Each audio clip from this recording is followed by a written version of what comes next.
Ini adalah makam Tunku Sy di Pantai Kulu. Beliau adalah salah seorang pejuang Aceh pada zaman Kesultanan Aceh.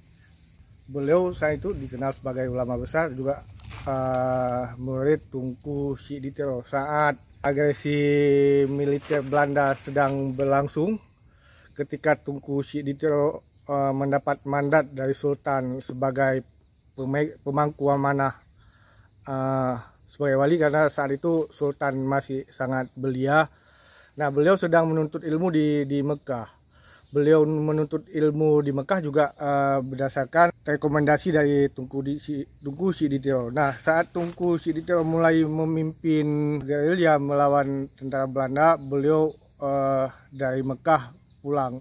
Nah, dalam perjalanan di kapal dari Mekah ke Penang, beliau mengarang salah satu lagu yang menjadi penyemangat pejuang Aceh, yaitu Perang Sabi.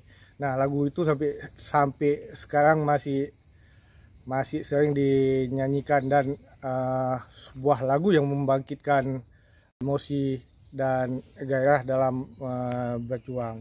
Dalam sebuah pertempuran beliau syahid di kawasan kota Cegli, dan beliau dimakamkan di Kampung Lambuot, Desa Cegli, Aceh Besar. Dan beginilah kondisi makam beliau saat ini.